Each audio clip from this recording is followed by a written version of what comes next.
Alrighty, welcome back to another week on Hit the Gap. Doing things a little bit differently this week, post round 21. A few big games this week, or weekend being, rather. We'll have a bit of a summary of all of them. I guess we did have a pretty big weekend. We'll talk about that a bit more when we get to the Cowboys-Broncos derby. That was a rather big night indeed. But to kick the weekend off, we had Eels and Panthers. No, we didn't. It wasn't not Melbourne and Rabbitohs. What is going on here? No, I'm thinking of Friday. It was Eels and Panthers. Yeah, this Eels was and Panthers, bogey yeah. one. That's right. Friday night was the other one. 18 points to 24 going the Panthers' way there, but geez, it didn't all start off that way really. This one, I think it was probably very similar to the week prior, in that the Panthers weren't really getting a lot of, not so much the rub of the green, but momentum go their way initially, which we saw probably tilted them a little bit. I thought anyway, from what I saw in this game, up until toward the end of that first half. A few errors on the Eels end started creeping in, just giving Penrith a bit more opportunity to get back in the game, and yeah, that's sort of when it all went wrong for the Eels, I think. Yeah, and I mean, when it comes to, we can sit here and talk about refereeing all we like, I guess, but at the end of the day, the errors are the ones that really cost the Eels in the end in that second half. Yeah. I think they just got a little too pretty, It felt like watching early Broncos, where just there was everyone trying to do something epic and trying to score in every set, and it's just not how rugby league works in this current meta. So yeah, and I mean, it was a little bit of flashiness was all right here and there to start that game off. It sort of paid off for the Eels, but once those errors started creeping in, once those errors started creeping in. Maybe when fatigue started to set in a bit across the board too, that's really probably when they should have just knuckled down and maybe played a bit more defensively or turtled a little bit in a sense. But just gave Penrith that little bit of a leg up. And look, it's only 6 points the difference between them there in the end. Pretty telling of what sort of game it was really. So not so much a Penrith dominance as such, but they just clawed their way back into it, for lack of a better term.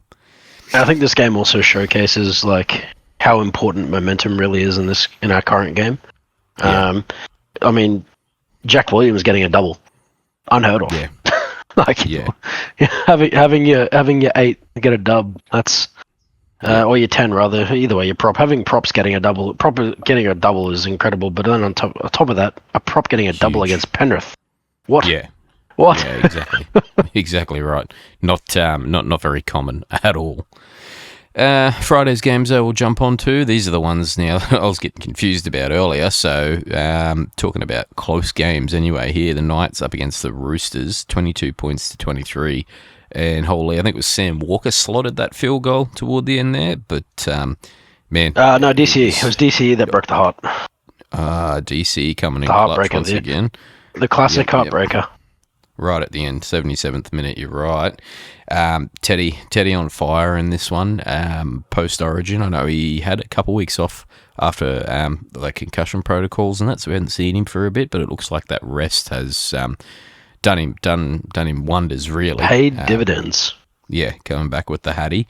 Team all over the park, though, starting to really, the notorious slow starters, and then once finals come around, they sort of seem to peter off a bit, but starting to fire up or really ramp it up toward the end this year, the Roosters, I think. Knights probably unlucky in this one. That Ponga didn't play, obviously. I think Ponga was laid out. Injured his quad in the that's right. Injured his quad in the warm-up. Yeah, he was laid out, so they had, I think it was, I can't think of his name, that young fella ended up playing a bit of... They swapped around a bit. He come into the side. I think... who was it? Yeah, because Fletcher Sharp moved back, yeah. Yeah, and then Sandon Smith came in the halves there.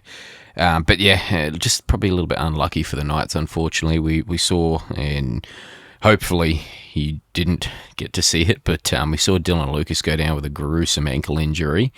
And Dylan Brown in probably a very similar spot on the field do his ACL. We know he's been carrying a knee injury since like round one or post round one of this season, and right when they need to be doing what the Roosters are doing and, ascending, they've just sustained two massive injuries. So, and having their experienced man go down like that at this time of the year is just brutal. Yeah. Definitely feel for him. Yep. Look, as a Cows fan who's missing their experienced man too, so. And it has been a great season for the Knights. It's been a good story, basically turning their season around, or turning their form of the last few seasons around. They've hit a little bit of turbulence, I think, and then this has probably just thrown them into a tailspin, or it may throw them into a tailspin. We've seen Sandon Smith do a job, which is good, and Fletcher Sharp do a job, which is good. I believe Pong is named this week. Hopefully he does play for their sake, but it seems week by week like it's getting a bit harder for them, unfortunately. They do also get Gagai back this week as well, I believe. I think he had a calf injury too, so. Correct, yep, he is named as well, so a little bit more experience back on the field for them. But yeah, Roosters just clinching that one. And here's the one the other one that was really close, actually, a really good game, which is why I think I was a bit confused about the Penrith Eels game. Rabbitohs versus Storm. Rabbitohs narrowly getting away by 2 points in this one, and I think there was maybe 4, if not 5 lead changes in this game. It was insane. It was one of those ones where it was really anyone's. Like, toward the end there, one team would stand up and do something and defend for a bit. Then you'd have, say the Rabbits, when the Rabbits were in front, you'd then have Logo pull something massive rabbit out of a hat, and pardon the pun, and really just put some magic on. So I think the odd part about this game for me was seeing how weak Melbourne was on their edges. Seeing both edges score as well as your hooker score in the same game. Incredibly low odds. Like the odds on that is like insane. It very rarely happens where you see like sort of both your wingers as well as your someone go down your middle like that. That's just. Yeah, it's usually like a favoured side, but everyone was scoring in everywhere for both teams, but Rabbits just did it slightly better. Yeah, the timing of it was probably just a bit more opportune for them. Great tries. Pretty much all the tries in this game were something awesome to see. Even the setup of most of them. But I tell you what, though, this was definitely a game where max unders tippers were. Our punters were a bit worried. Yeah, 100%. It could have blown lucky up 60. Absolutely, and lucky no one could kick. Yeah, exactly right. And then obviously we've seen Harry Grant go down with a hamstring injury in this game too. So just yet another. We'll say long term, because it's probably going to be right toward the end of the normal season, and Storm really not in a position to be playing finals at the moment. I think they need a lot to go their way, and they need to win every game. They got a bye obviously, but they need to win every game, I'm pretty sure. So just again another one where injuries making it monumentally harder for them. Rabbitohs on the other side of the coin, may actually be playing finals this year, depending. So they've taken 5 years, I think. Yeah, exactly right. Since when was the GF? 2022, maybe? 2021? 21 or 22. Was a while ago, so so 4 or 5 years easily. I will say though, I think Melbourne also has probably one of the most like impressive, but on the same token, depressing medical wards I've seen. Yeah, it's such I think names. They've got like 4 or 5 people that are just TBC, but most likely to not return. So yeah, I mean Warbrick is on there, and he definitely won't return. Obviously, he's going to the Warriors, but Coates with an Achilles, Warbrick with Achilles, Tui with the medical episode, Elise Katoa. Yep. It's a really tough year to be a Storm fan and a Storm player by the looks of things. Yeah, yeah, all big names and key integral parts of the team as well. Oh, Anyway, Marion Seve as well. His where he snapped his tricep. oh, He's torn his tricep like dreadfully. oh, tragic. Whew, horrible injuries throughout Melbourne. Saturday's games, though, we'll jump on to. Now, I didn't get to watch this one. We went to the footy early for the derby, but holy moly. I think we said Tigers may never win a game again this season after all the Dewey drama and whatnot, and the whatever they've been dishing up the last month or two anyway. And boy, was that right on cue. yeah. This really just, I don't know, reinforced that point of view, or that opinion anyway. I think it was almost, try for anyone on the Raiders side in this one here. I'm not going to say Tigers played them into form because the Raiders haven't been that bad, but training run almost, especially again talking about injuries after losing Huddy Young to that Achilles last week, or the week before rather now. Tragic again. Another horrible injury. Coming out and giving all the boys bit of confidence anyway, I think, rolling through toward the end of the season. So I don't know. There's not much more. It's one of those. This is one of those games where you really can't. There's not much. There's not really a lot to positively talk about. I mean, yeah. I think maybe if we wanted to take away because really the Raiders didn't really do anything like stupendous. They just punched down. But yeah. If you want to take anything away from this game, a bit of confidence for the young Falatino Tavana from the Tigers. This was a bloke who played one game early in the season, I think it was, or even maybe it was last year actually. It was his debut, and I said he'd never play a game of first grade again, just because it was that bad. But it was, I think you're right. It might have been toward the end of last season. It was pretty shocking. Yeah. And he's had a few games this season now, which have been sort of like a yep, it's a statement. I can actually play wing in first grade, and this was a game where I thought he just didn't really give up. Like he carried out a yardage fine. He was probably one of the only ones still really fighting. Even though he was getting pumped, he just still kept fighting. He picked up a try as well, so good on the young fella. Yep. Yes, Tigers in a very tumultuous scenario yet again. We will we'll wait to see over the coming weeks where they end up there. You look at their draw though, and I just don't see them getting another win. Yeah. Like they've got, their draw is actually like brutal as well. I'm pretty sure. Like they've got Eels, they've got the saving grace of the bye. They've got the Dragons, and then it's all just downhill from there. They've got Roosters, Cows, Penrith. Like it's just I don't see them winning another game. Tough times in Tiger Town. Second Saturday game. Now this one was a bit of a shock to me. The scoreline so much, and probably is where it goes a bit awry here. Now Bulldogs 18 points to the Warriors 6. It is at a core, so obviously it was having to travel for it, but geez, man, the last couple of weeks from the Warriors have been pretty subpar. I mean, they narrowly got the win against the Dragons last week, I think it was. I'm pretty sure it was last week. They were almost really, I don't know, guided to that win, if nothing else. And then this one, the Dogs, who, mind you, are probably in a bit of a turn of form. They started all right and then really dipped, and now they're sort of coming back or finding something once again. But yeah, the Warriors just again didn't get to watch this one myself, but from what I've seen of it, I don't know, they're kind of just all over the shop at the moment. It feels like.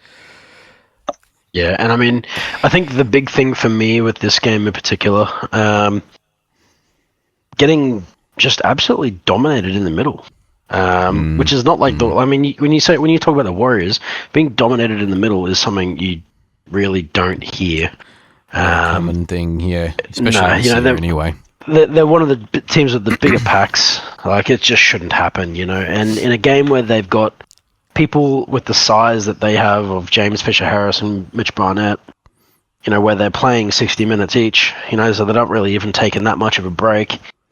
To be dominated in the middle is a bit of a piss take for them, really. Yeah, and Dogs with probably one of the smaller forward packs of the yeah, that's right, of the league, especially this year anyway. But I mean, one thing, not to take anything away from the Dogs, obviously, like I said, they're in a bit of a turn of form, which is good. But the Critter experiment seems to probably be starting to pay off or pay dividends. I think we've seen maybe a little bit of shining light from it, but moving him to 6 seems to have, I don't know, been a bit of a masterstroke, even if it's only temporary. I mean, I'm willing to eat my words on it, to be honest. I think you keep him at 6 from now on. I think I think having the leader and the one that the rest of the team like really back and respect. Yeah. I think having them sort of have him there as not just the leader, but also a bit of a shot caller as well, and actually be able to use his shot calling like words and make actions with it. Yeah. I think that's actually paid dividends. I think it's huge. Steadied them a bit. Yeah, I just think we're seeing really great gameplay around the ruck like that as well. It's something we haven't really seen since probably maybe early last year. It's taken a bit to get it out of them, but this is I think this is the turning point. I think we can actually see the Dogs really make a push now. Yeah, and hopefully, well, for their fans anyway, at least, play finals again this year. Warriors. Well, I mean, Warriors still right up top of the ladder, but I don't know, a bit of the death wobbles or something, speed wobbles getting toward the end. It's I mean, little bit concerning just after what we've seen the last couple of weeks, I think. And the last Saturday game, now this is the one we did get to watch. We were there for it, the derby up here. Cowboys getting the win over the Broncos, 18 points to 10, and Drinky taking all the kicks in this one, and thank God he did. Instrumental. I think, what do we get? I think we got 2 penalty kicks, didn't we? We took 2 penalty kicks, and that's really what got us away, or in the end, 3. Really put us in front. You're right, 3 penalty goals there. Yeah, so he got everything. He got 5 from 5, and Renault got 1 or 2. So really, they ended up proving instrumental in the end there. Big takeaways for me in this one were after we saw the Broncos come out against the Panthers and really take it to them and sort of destabilise them a bit, whether it was, I don't know, a bit of fatigue or something finally catching up to them. There were just times where they didn't seem as desperate as they should have. Where I was worried was I think we talked about it last week as well, Haas rolling through the middle, or when he gets a bit of head of steam up and he bumps fellas and then he gets a decent offload. He didn't really get that opportunity. There were a couple good runs from him, mind you, but the boys really wrapped up that ball to stop second phase and stuff, or really got in and shut him down aggressively, which was good. Reece Walsh was the other big concern where, again, like last week and even last season, really, when they're in a very similar position, he just really inserts himself and imposes himself on the game. I saw maybe 1-2 times he made a break or did something effective or near effective, but I don't know, it just didn't really convert for them, unfortunately. It also felt like it was kind of poor timing as well when he would go for those moments. Yeah. I really did not see him make a mark on this game, which is kind of what they need to do, really, especially at this stage of the game where they have to win every game to make 8, and I think even if they do win every single game, they can't make 8 now, really, or maybe they can theoretically, but like mathematically, I think it requires. It just requires too many things to move now, factors. Yeah.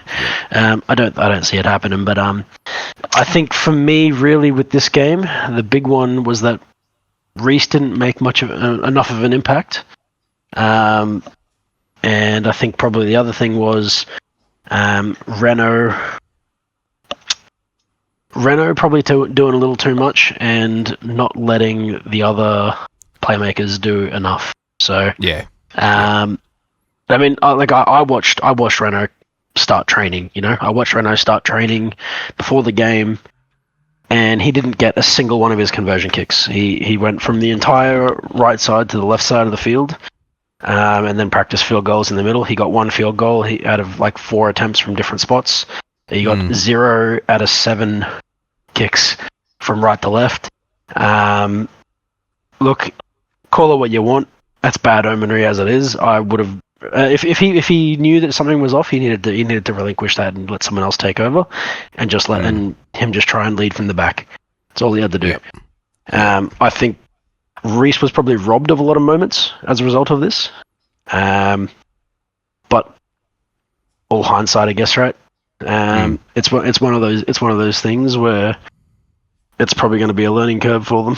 And I reckon Madge would have probably had some sweet words for that too. But yeah, unfortunate sort of way for the season to start going, or season to pretty well end, I guess. For I would say end, yeah. After such a storied career, but just one of them things where, like you said, probably things weren't really going the way they should have. So whether it was a bit of, hey, your turn now or something like that, I don't know. Probably the one positive or two positives, I mean, I think Mam, who has probably been far from his best this year, did he had a crack in this one. Yeah, he had a go, and look, some things paid off, some things didn't, but he was definitely involved more. And then Billy Walters, seeing the return of Billy Walters, once he came on off the interchange, you really saw their attacks start to fire back up again, and they were starting to look dangerous again, albeit probably a little bit too little too late for them, unfortunately. But yeah. Honestly, I would very much so agree with that too. I probably should have touched on the Billy Walters thing as well, because we saw Willison score early, and then the Cows really adapted their defence to where he was running and the lines he was running. Yep. But by the time they brought Billy Walters on to do that, we had shut down Xavier Wilson's all of his avenues, so he wasn't really getting much going after that. Yeah. Yep. If they had Billy on earlier to do more with Willison, went like around that point where we didn't adapt yet, I think they would have had a much better chance. Yeah. The other thing is the entire left-hand side of the field was a constant danger field. And even though we trapped a lot of those defensive choices towards the end, Mam having a go on that left-hand side really actually looked pretty damn good. Positive for him. It's definitely like positive signs for sure. Yeah. And I think we'll probably see them try to still continue doing that. It's not going to make much of a thing, but there's still shining lights for them at the end of the tunnel, I guess, for Broncos fans. Having a go for their fans, at least. Another big one to touch on too, didn't really mention it, was Tommy being the laid out in this one, and Purdy obviously reverting back to the halves in emergency. He was named back in centre, so it was going to be the Clifford and Dearden combo, but Dearden out for another couple weeks by the sound of it, with an injury to his opposite leg now, unfortunately. So was going to be a big win, or was going to be a big ask, I think, to get a solid win, but yeah, the boys showed they can make it work. So good signs moving forward anyway, until we get our captain and get our man back.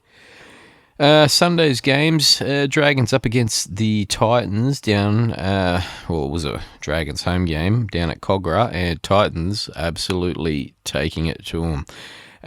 Titans a team this year where it's all sort of come too little too late, but I think being the first year of Hannay down there, it's his first year coaching there.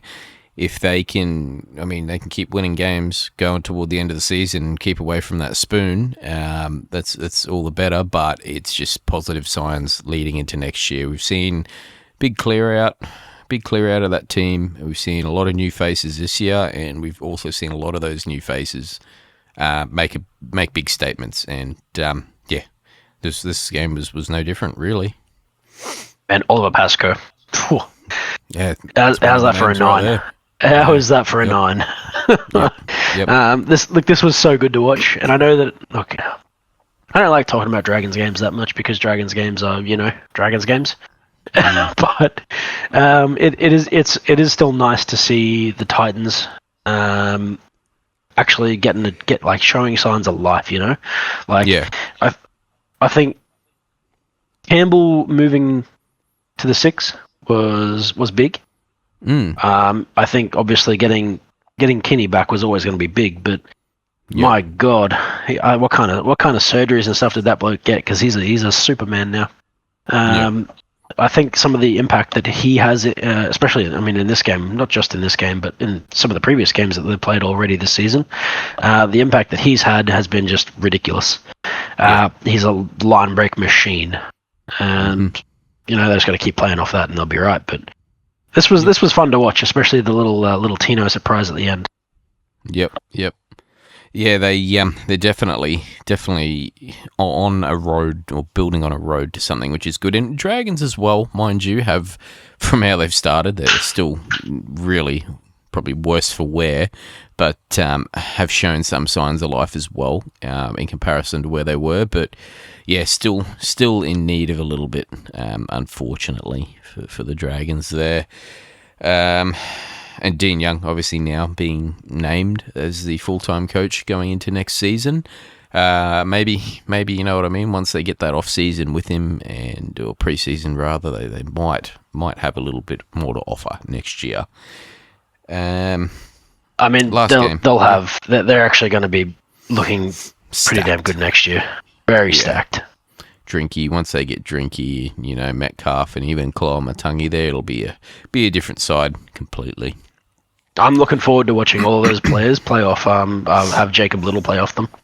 Yeah, 100%. Damn, that's going to be sick because he's another one of those 9s in the game where he's just so incredible to watch. He even scored in this game in particular, but watching him play around some better players is going to make the club very, very good to watch. Yep. 100%. And last game of the round where Fozball is now officially Fizzball. 4 Pines Park belongs to everyone who goes and plays against the Sea Eagles there at the moment, it seems like. Far from the narrow win we got against them a couple of weeks ago, but Sharks 48 points, Manly's 12 is, I don't know, pretty unsettling if you're a Manly fan. Well, fair check on Hello Sport, boys. Yeah, well deserved.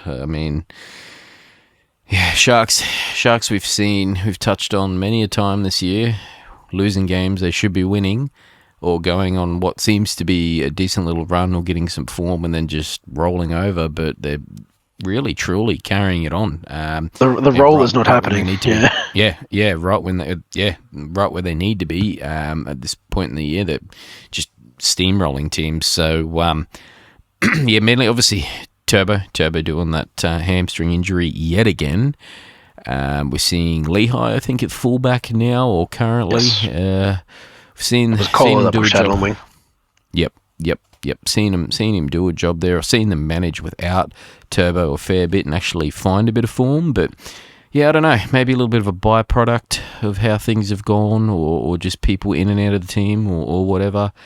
They just seem a bit unsettled. I'm not too sure. No, I will say with this game as well, right? Like, forward passes galore. That's for sure. The amount of forward passes I saw in this game, it was like insane. In fact, both Joey Walsh and Teague Wilton scoring off them. Do they exist in the NRL? Like, do they ever get called? Unless they're, not so dubious. Yeah, no, it was definitely beyond dubious. Yeah. I still remember when Teague Wilton went over, and you heard the crowd just like be so disgusted because it was immediately called a try and it was immediately confirmed as a try. It was just unreal. Even commentators were shook. But I think for me, the big one for me on this one was Will Kennedy's involvement of himself rather, is probably better the word. Just constantly aggressive, constantly pushing up, constantly there. We saw him score a try in the 15th minute off like just this insane random Hail Mary flick out the back from Kafusi, and he just dives in through the middle. It was incredible. It was just very, very inspiring play watching Will Kennedy play fullback in this game. Yep. Maybe Reece should have a look at that game. Take some inspiration. Take some inspo. Yeah, yeah. Sharks and Hines probably the other one to touch on. We see him sort of tend to go missing, or he has. It's been a trait of his to go missing when they're needing him. But the last couple of weeks from him have been pretty phenomenal. And if they continue that, they are going to well and truly be a threat come finals time. Hines he's also threatening Hazem Al-Masri's record as well. Yeah, well, there you go. So I think he's 26 out of 26 his last conversions. So if he reaches it, I think Hazem was 35. I think it was 35 in a row. Mm. So that'll be a really cool record to see broken if that gets broken, because that's how long is that? That's been 20 plus years now, I'd say. Yeah. Yep. Yeah, I mean, since hasn't played a while now, definitely. Back when the Bulldogs were winning games. That's about it for round 21, though. We'll jump on and do some quick tips of round 22. Thursday night's game, kicking it off up here. Cowboys up against the Roosters. Now, this is probably one of our harder ones on the run home. Roosters obviously in a decent bit of form here, as we've said. Danger game in that this could be the one that destabilises us a bit. It always seems that we seem to get a good win and then we seem to get trounced or something happen not long after. So hopefully the boys can carry that momentum from last week into this one. Teams are out. Obviously, Tommy's out for a bit. We are seeing Ethan King named on the 14. So Reid Marnie copying that head knock early in the game. Cat 1. He's going to have to sit out for a while. I think he's had a few head knocks this year, so he'll miss this week easily, which brings Sonny Luke on as a starter. We may see Ethan King come on and give him a bit of a spell, which been excited to see all year. I've been waiting to see Ethan King get a go in some form, some shape or form, a decent bit of a run. This might be it. Might finally be it for him. So, Sonny does tend to taper off like after a 50-minute sort of play. We saw that when Reid went off earlier in the year and he had to play a full game. So, we having Ethan King there is actually going to be really, really good to see. Just to actually watch how he can play and what he can really offer to our ruck speed. That's going to be really good. I've actually got cows in this one. I'm just feeling a little. Not only am I feeling a little inspired by last week, I'm feeling a little inspired by our last Roosters win. I'd like to see us carry that sort of courageous effort onto this game and see if we can really put a little hammer the nail, if you will, into the tricolours. Bit of a re-up on it, yeah. I reckon we want to keep a bit of a streak. We want to get another streak going. We seem to be able to string 2 or 3 together generally toward this end of the year, part of the season. So, yeah, I'll go cows in this one as well. I think it's probably going to be closer. If anything, it'll be closer than what last weekend was. But, yeah, I'll go cows as well. I also think this is one of those games too where people are all sort of looking at it like it's a bit of a smoky. So, you could go 50-50 this one. Definitely. Friday's games, first one, Dragons up against the Dolphins. This one's down in Wollongong again. Dragons looking to bounce back. Dolphins having a bit of a break this week after trouncing us the week prior. I don't think we're going to see Katoa back for a bit yet. We're going to wait a couple more weeks for that, but I don't know. I think the Dolphins have started to steady themselves and right themselves again after that really big loss against the Sharks. I think they've started to find how they want to play again and what's working for them. So I'll go Dolphins in this one easily. Yeah, look, I mean, I struggle to think that the Dragons can even dare take a stab at the Finns. That's just the way it is at the moment, I guess. But I think with look, it was actually said that Katoa was coming back in 22. But he hasn't been named this week, and it said that he's still nursing it, that wrist. So they're looking at 23. I'm feeling a little bit of Dearden about this one, to be honest. So I feel like he's going to be out a little bit longer than 23, but I still don't think it's enough to turn to have the Dragons do you in. Yeah. Yep. I think I believe Bostock and Avarillo were both named this week, weren't they? Yeah, Bostock's back, so now we see Cobbo go out to the wing, push out to the wing. Yeah, so that's... Yeah, Avarillo back as well, definitely. Yeah, look, I just don't see it happening. I don't see it happening for for the Dragons. I think they're just going to get done on the edges, which is exactly how they've done every team this year. Their edges are just something else. Fins up. Fins up indeed. Second Friday game, Storm against the Dogs. Now, look, as much as it's probably a Dogs game, this one, just with their turn of form, they're both going in opposite directions. They probably just recently passed each other on the way down / on the way up. But I'm going to go Melbourne in this one as a smoky. Grant, look, I know Grant's out. Obviously, he's going to be out for at least 4 weeks, I think it sounds like. So they're in a little bit of trouble there, but I don't know, that Wishart just seemed to really turn it up for them last week. I don't know, I'm getting a feeling about this one, because I know if I tip Dogs, they're going to whiff it. Just feeling Melbourne may be able to pull something together here. Hughes and Fologo really need to be the ones to step up and take control in this, and I think they can. May only be narrow, but I think Melbourne for me anyway for this one, man. This one here, I can't. It sucks. It sucks. The smart money's on the Dogs, or the smart money is very on the Dogs, because as much as I want to tip Melbourne here, because they have more to play for. Not saying the Dogs don't have anything to play for, don't get me wrong. But if the Dogs drop a game, bit of boo-hoo, they don't really care. They're still chilling. They're still chilling. I think Melbourne are the ones who are now in the, oh shit, I need to win games badly. Yeah. Mainly because of the run of form more than anything. Like I think they need to translate more games off wins and a bit more confidence. Whereas Dogs, if they drop one, it's going to be whatever, should be right. We'll fucking keep plugging. I'm going to go the Dogs. Doggies. But Melbourne have a lot more to play for here. Yeah, 100%. I'm feeling, I don't know, a little bit of a smoky. It's just that left fielder where you go, rightio, Dogs obviously, and then you turn it on, and all of a sudden it's a Melbourne 20 points to Dogs 6 or something. Who knows? We'll wait and see. Saturday's games, Titans up against the Warriors, and this one's up at Seabus. And, geez, again, here's another one. You think it's got to be Warriors, but I don't know. I think the Titans can get this one done. I think the Warriors need to win this, but I don't know. If I tip against the Titans, I feel like they're going to win.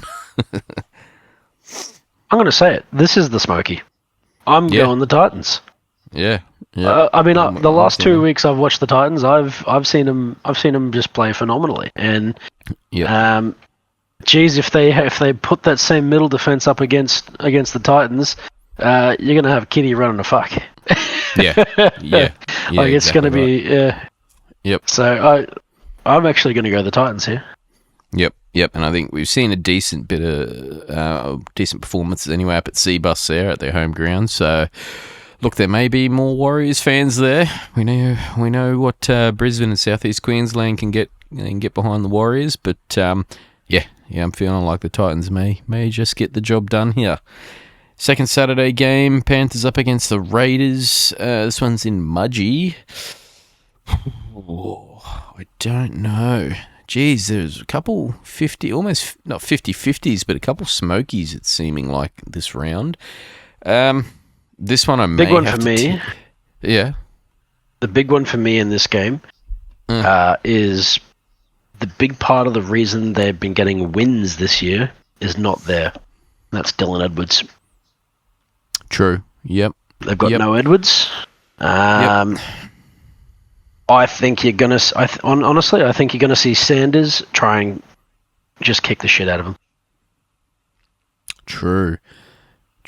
Good call. I think the one that's standing out for me, and I'm pretty sure Jack Cole is named there. Jack Cole. Jack Cogger's named there. Blaze Talangi being dropped from the starting side for the Panthers here. this is the thing where, I don't know, I feel like maybe the defence might finally shore itself a bit. Because we saw last week, there's a bit of a post-match or post-game huddle after the full-time siren went. And it was that whole left-hand side all getting together, and I guess it was a bit of a debrief. And there was a real funny screenshot I saw of Papali'i. Is that Papali'i? Yeah. Where they were, supposedly the narrative was that they were talking about how that was a deficiency in the side, was their left-hand defence, and Papali'i knew who the problem was or what the problem was. Look, there was a fair bit of power about Blazers' defense on that game in particular. It was very to be desired. Yeah, I think we might start to see, or we may possibly see a bit of a change in that here. So I think this is probably the one I'm going to have to go with the logical sort of tip in it, being Penrith. But hey, if I lose it, if Raiders pull a win together over them, it wouldn't shock me. It wouldn't shock me one bit. I'll go Penrith in this one, but I've actually got the Raiders in this one. This is a super 50-50 game, but honestly, believe it or not, the fullback in the kicking situation is actually not really what I'm leaning on here. The one that I'm actually leaning on is that it's Canberra away from GIO. They just seem to win more often away from GIO. Which is crazy because the home ground advantage of it and everything. I don't know what the go is there, but hey, I'm going with that. So I'll go the Raiders this one. Yep, nice. Last game on Saturday night is Broncos up against the Knights, which is at Suncorp. Look, I think it's going to be a hard-fought win, but I think Broncos can get this one done. Would like to, as all Broncos fans, would like to see probably a bit of a week of having a hard look at themselves, but just tightening up a few things here. The thing that's concerning me is Ponga, when he's carrying injury, he always seems to get injured again, or you know what I mean, it hampers him. It does something. Now that they've lost Brown, now that they don't have Lucas, I think there's a few cracks that are starting to show, and that's where the Broncos can take advantage of things like that. So yeah, I don't know, I'll go Broncos in this one. Yeah, look, I think this should be a pretty comfortable Broncos win with all those injuries. Ponga is back, but I just don't see it making that much of an impact. Yeah. I think probably the bigger thing really is that Sharp is back at 6, which gives them a bit more opportunity, especially down left with Bradman, and Greg. It's a tough one, this one. Obviously, Preston Ricky is out now, and Va'a Semu comes in too. And let's be honest as well, if it wasn't for the syndesmosis injury, he'd still be out. Probably. after the last 2 weeks. After the last few weeks, really. My God, he's that poor kid. Anyway, look, I'm actually going to go the Knights in this one. Yep. I'm going to say that the Broncos will probably win. They probably will win, especially with Billy Walters being included again. Yep. And I think they'll probably take away what they saw from last week and hopefully get it right. Put Walters on a bit more aggressively this time. Yeah. It wouldn't even shock me to see Pakes and Walters switch in terms of 9 and 14. So yeah. Look, I want to say that the Knights have more to play for. The Broncos, whether they I just don't think they can. Even if they were to win every single game, they're not going to get. I don't think they make the 8. I think it relies on too many other teams to lose and other teams to win, and that's not going to happen. I don't think so. It's relying on a ton of Titans and Dragons wins, and it's just not possible. I think so. Yeah, I think you'll see the Knights pump. Yep. Sunday's games here: Sharks versus Rabbitohs. Probably not as clear cut as you would think of it being a Sharks win. Sorry. We've got Tallis Duncan in the reserves for the Rabbits here, so we're starting to Starting to see him get a few men back. Look, I think the Sharks will get it done again. I think they've hit a rich vein of form coming into the end of the season. They don't seem to be faltering just yet. If they do lose this one, obviously this is probably where it begins. But this is probably, or it is their last chance with the squad they've got, that whole squad they've got, to make a push for a premiership, if not at least a grand final or something. So I think they're probably. Well, they lose half their back line, right? Yeah, exactly. Well, McInnes is gone. They're losing, obviously, Raymond and Katoa to us.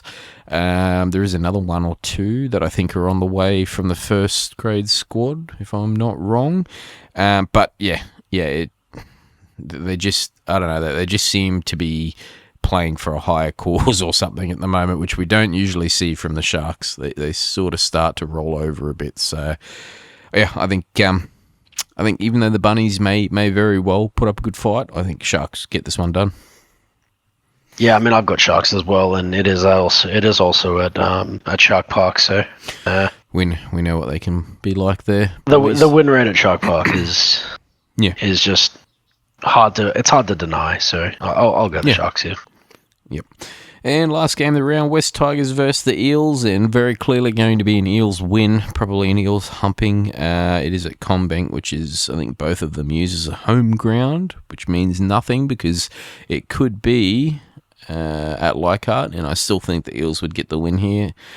Look, Dewey, after all the drama during the week of supposedly not wanting to play in the position that Benji wanted to play him, so taking a week off. Sounds like it's all come to a head and they've maybe found some sort of compromise or something for the time being, but the damage is probably done a little bit too much. He's named in the 7 again this week, partnering Luai, or named in the 6, one of the two, sorry, I didn't have a look. Named in the halves, partnering Luai. But, yeah, I don't know.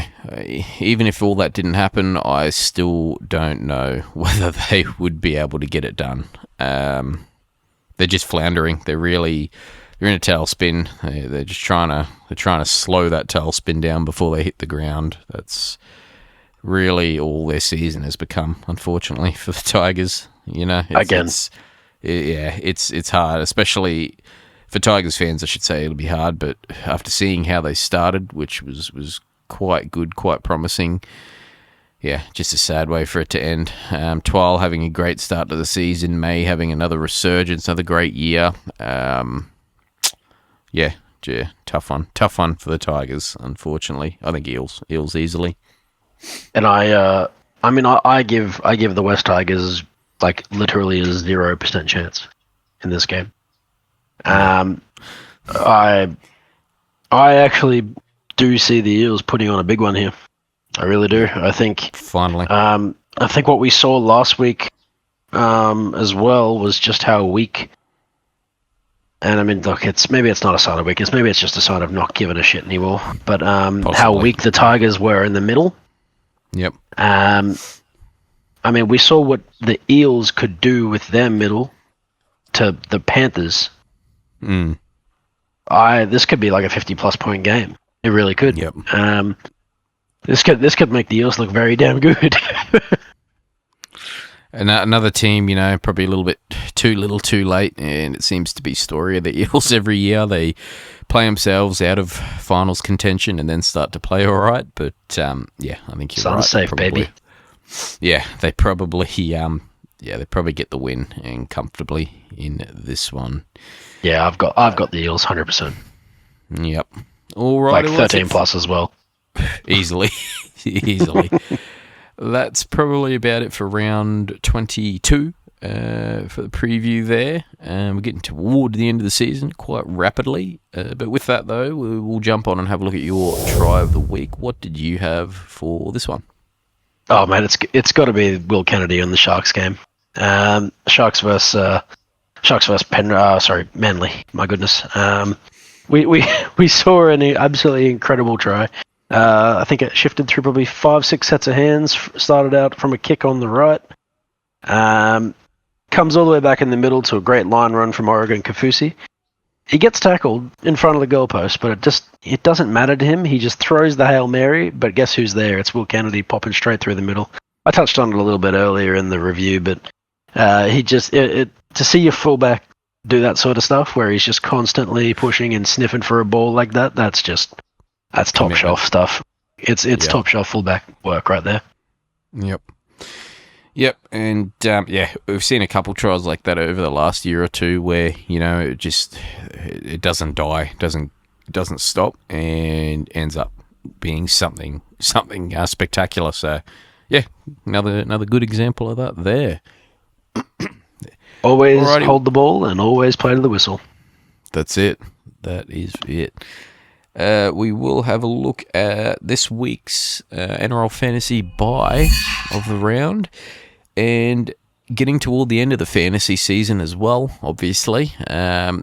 Trades are at a premium, so you're probably only making trades if you're really needing it to field a full 17 at the moment for the next couple of weeks, which fortunately a fair few people are seeming to have to.